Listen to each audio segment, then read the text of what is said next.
Pixies, and welcome to or back to my channel. It's Zoe here, and today is day 6 of the March of the Fairies reading challenge.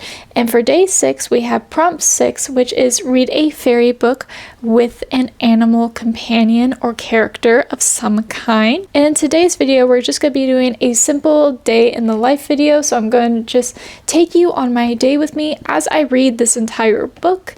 And the book we're going to be reading is Wildwood Dancing by Juliet Marlier. And in this book we follow Jenna, and Jenna lives at Castle Peculi Draculi in Transylvania with her father and her 4 other sisters. And Jenna spends most of her time exploring the woods around the castle with her frog companion, which is why this fits the prompt.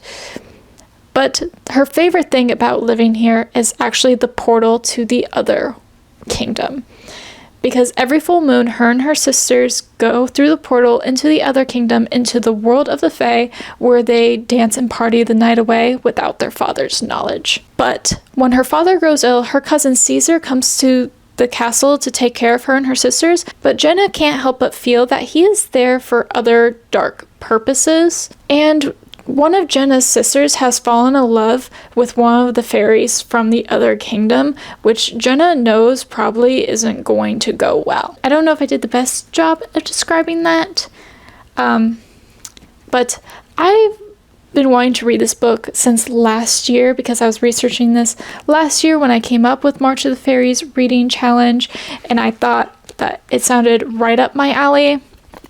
It's another historical fantasy book, because apparently my thing this year is historical fantasy fairy books. Like, that's just what I'm really into right now. I'm really excited about this, because if you couldn't tell by the description, which would probably be my fault, this book is a retelling of the 12 Dancing Princesses, which I love that fairy tale. So I'm super excited about this book, because I also love fairy tale retellings, and the 12 Dancing Princesses is honestly one of my favorites. Part of me worries that I got my expectations up a little bit too high for what's going to be, because this book came out almost 20 years ago. I believe this book came out in 2006, and like in 2025, like that was literally almost 20 years ago. But I can't help but having my hopes up anyway. And also the back says, 5 adventurous sisters, 4 dark creatures, 3 magical gifts, 2 forbidden lovers, 1 enchanted frog, cross the threshold into the wildwood and enter a land of magic, daring, betrayal, and true love. This sounds like exactly what I want to read. So in this video, we're going to be reading this book, and also do a day in the life with me, which I also already mentioned. But to be honest, my life is kind of boring, so I wouldn't be surprised if like the bits in between me updating you on the book are gonna be kind of boring. On the docket for today, I'm going to be doing my makeup here in just a second. I have a short and a video I would like to film. I believe I'm just gonna go ahead and film my spring TBR, because I think that would be fun, and I want that to be up very soon, like only a few days after this video and the last March of the Fairies video is uploaded. So I need to do that. Also, I need to complete the last activity prompt for March of the Fairies reading challenge, which is read a book outside. I don't know if I'm going to read out on my balcony, or if I'm going to go somewhere maybe for a little bit and read. We'll see what happens. Just a simple reading vlog. I'm going to read this book. When I have an update on anything, or just have anything I want to show you, I'll see you then. But expecting a chat very soon about this book.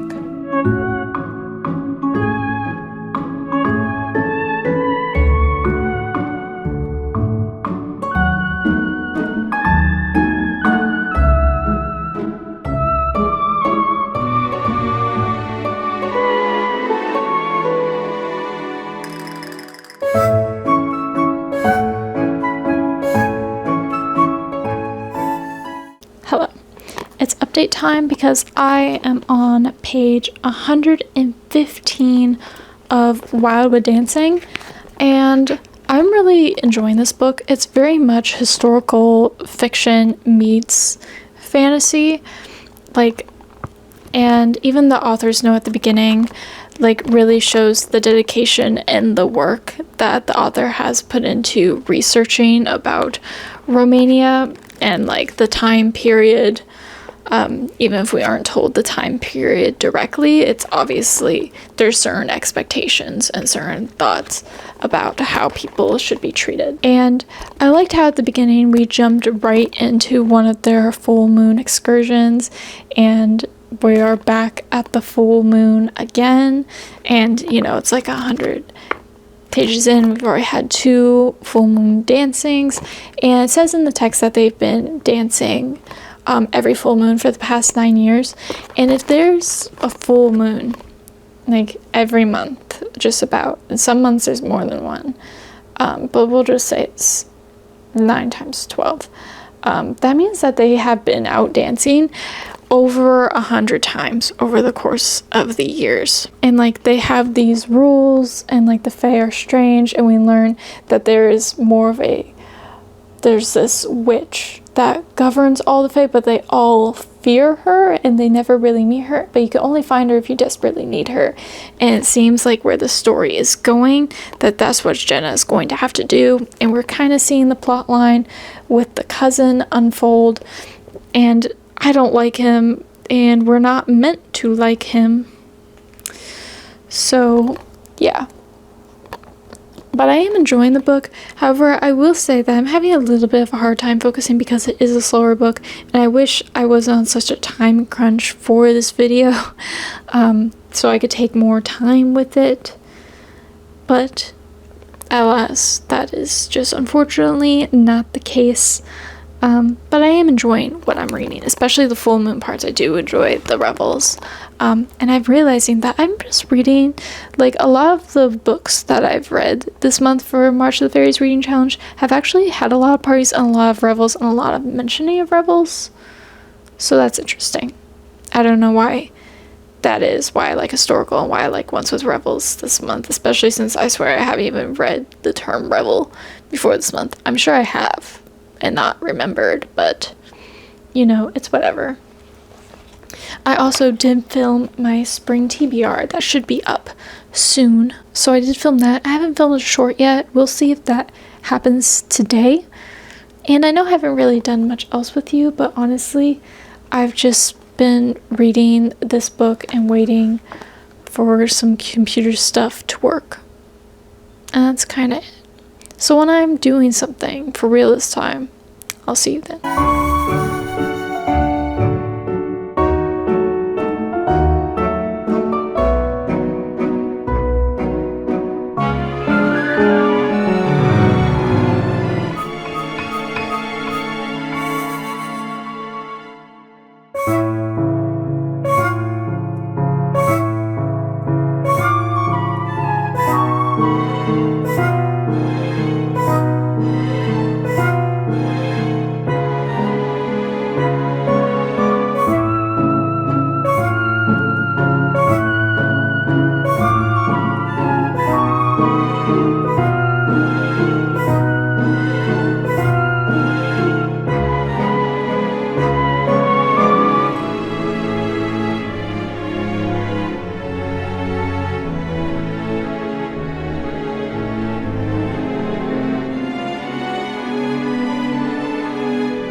done with Wildwood Dancing, and I am absolutely falling in love with the story. I don't think it's slow at all anymore. There's so many things happening, so many things hidden within the text that I know I'm just not understanding as of yet. I do have some theories about some things, but we're gonna see if they end up being true. But Caesar, the cousin, he has quickly approached the very top of my tier list of characters that make me so unfathomably angry that it makes me get up to walk around. And two other characters in this list are the aunt from Threadneedle and the mother from A Sorceress Comes to Call. And what these all have in common are people who make situations where they are in a position of power over their family members, to put it lightly. It makes me so angry. Like, I've had to put the book down multiple times today because it's just made me so angry. Like, beyond angry. But I'm loving the story all the same. I can't believe some of these things have happened. I'm very curious to see what happens next. And at the part where I'm at right now is a part with Gogu. If you've read this book, then you know where I'm at. And yeah, that is my little update. I'm making dinner now, onion curry, in case you're curious, with egg tofu. And I know I talked about read outside. I might have just failed this prompt, to be completely honest with you. I failed one of my own prompts. I know, I really wanted to read outside, but like, where? Where am I supposed to read outside? I didn't really think that through, did I? I didn't. So yeah, there's that. And I think this was a pretty boring video so far, but I said at the beginning that my life's kind of boring and all I do is read and work on videos and write. And that proved itself to be completely and utterly true.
Hello.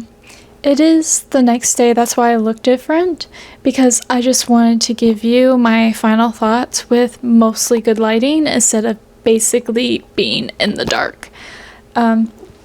Because last night I did in fact finish Wildwood Dancing, and you saw me do my reading journal stuff. I'll pop up now what it ended up looking like now in the daylight, and I had such a great time with this book.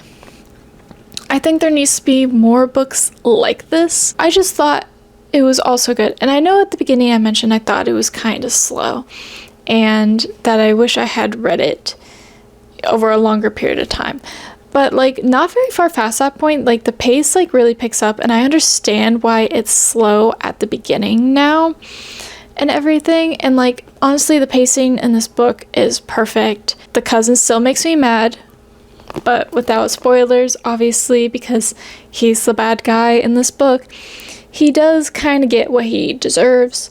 There were so many twists and turns that I wasn't expecting, because it's like the author knew we were expecting something, so she would just give us a little bit of a hint. And you could go, oh yeah, I figured it out. But you're only part of the way there. And then you're like blown out of the water with like, oh my god, I can't believe that happened. Even though you predicted part of it, if that makes sense. I also love that there's two romances in here, and it's the romance with Jenna's sister that is in the other kingdom, which is like the kingdom of the Fae, but they aren't all Fae.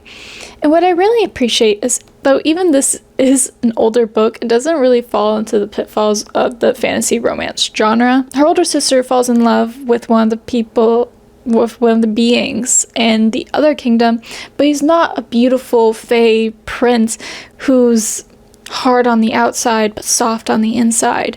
She falls in love with one of the night people, which is like their version of vampires in here.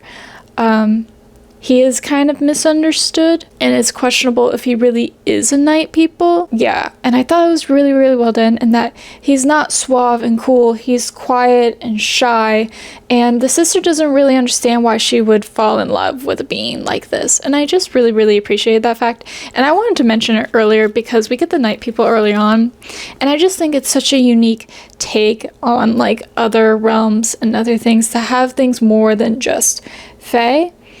And we see lots of different characters, but also see the other kingdom in a way that isn't totally evil, but also isn't totally good. Like, they are kind to them, and they are able to take visits with the people who rule this land, and they kind of do things that we don't really agree with, but also they aren't acting egregiously. And I don't know.